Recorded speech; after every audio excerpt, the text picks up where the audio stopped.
We begin with breaking news out of the US this hour, where the FBI has just released the first pictures of a possible kidnapping suspect in the disappearance of Nancy Guthrie, the mother of US Today Show host Savannah Guthrie. The black and white surveillance pictures show an individual wearing a balaclava approaching Guthrie's front door on the day of the kidnapping and then tampering with her home security system. One of the stills pulled from the Nest camera show an individual with a gun on their hip staring into the lens. That's not it there, but there is another one. Now, in this separate video, the suspect pulls flowers or shrubs from Nancy's garden to try and cover the lens. The photos were also posted on Savannah Guthrie's Instagram account with the caption, "We believe she is still alive. Bring her home."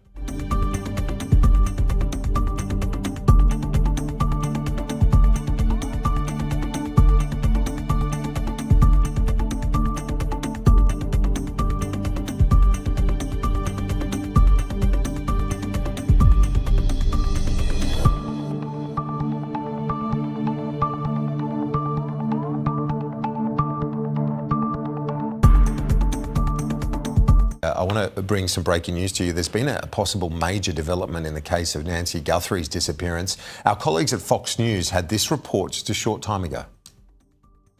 We have a Fox News alert. The SWAT team and the bomb squad are on the move tonight in Tucson.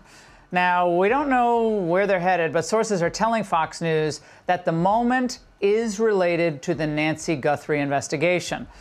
And right now, around the corner from Annie Guthrie's home, there are 4 FBI agents on foot appearing to do an ongoing sweep in the terrain around her and her husband's home.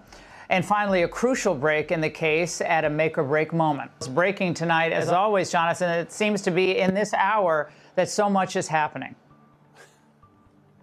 For sure, it always seems to be this time every night, Laura, that we get a lot of developments. And clearly, very much tonight, there is gathering momentum in this investigation. Investigators really needed a break, and they got it today when Kash Patel announced that just this morning they had been able to get what he called residual data from back-end systems working with their partners. We assume he means Google there, which owns the Nest camera brand, and get these very clear images from the early hours of Sunday, February 1st, the front door of Nancy Guthrie's home. And never mind breaking down the mask and looking at that, looking at the backpack, looking at the shoes, etc. You have to think that somebody could look just at the one freeze frame of the person in full and think, I know that person. If that's your brother, if that's your father, even a friend, an uncle, whatever, you know that person from that one image. So you imagine the FBI tip lines were ringing off the hook after these images were made public. And that may be why tonight, just a couple of hours ago, Laura, we saw a bunch of tactical vehicles rolling out right here from the Pima County Sheriff's Department. First of all, we noticed, we're just looking over to our left here, we noticed one of the SWAT vehicles, the doors open. They started loading in shields and other gear. A bunch of sheriff's deputies got into that vehicle. It took off. 20 minutes later, another SWAT vehicle rolled out, and shortly after that, the bomb squad vehicle rolled out, and a command center vehicle. Now, we do not know where they are going. We would not report exactly where they are going if they are, because we would not want to compromise anything that is about to happen. But clearly, a lot of momentum in this investigation tonight. Laura, Savannah Guthrie responded to those images earlier, by the way, saying, please, someone knows this person, and saying once again, Laura, and I think this is important, we believe, we meaning the Guthrie siblings, we believe Nancy Guthrie, our mom, is still alive.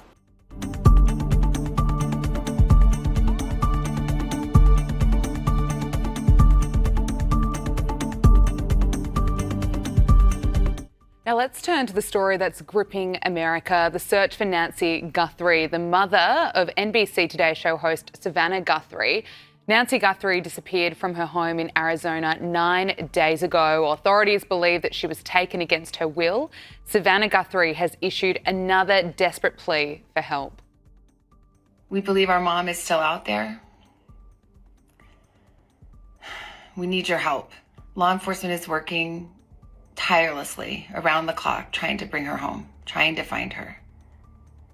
She was taken and we don't know where. No matter where you are, even if you're far from Tucson, if you see anything, if you hear anything, if there's anything at all that seems strange to you, that you report to law enforcement.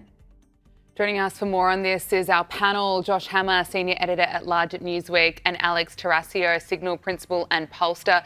Thank you both for joining us. Of course, our thoughts and prayers are with Savannah. All of the Guthries are praying that Savannah's mother is found and that she's in okay condition.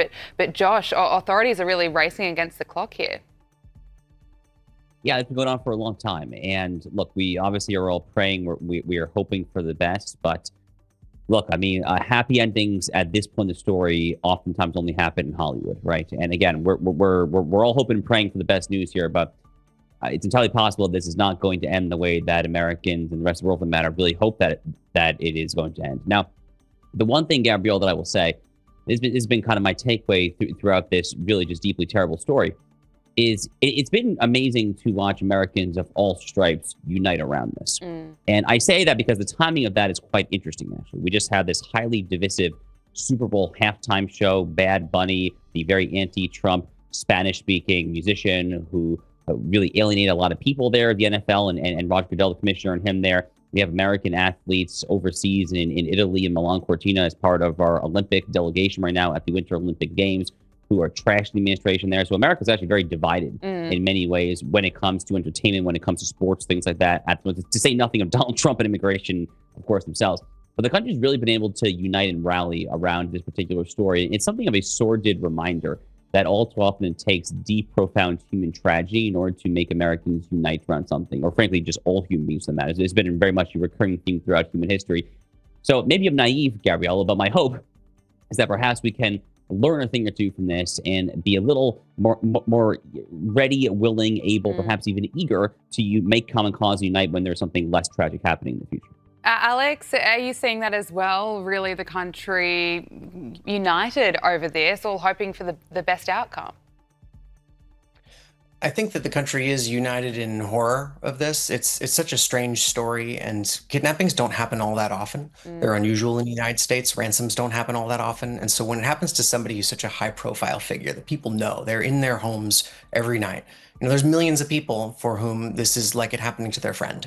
And there is a great deal of interest in this, a great deal of hope that Nancy Guthrie is returned alive and intact. And so I see Donald Trump, uncharacteristically coming in and offering only support, only help, only resources, nothing else. That's exactly what people want to see from a president. But this really isn't about him. This is about a moment of grief and something that we hope never happens to anybody.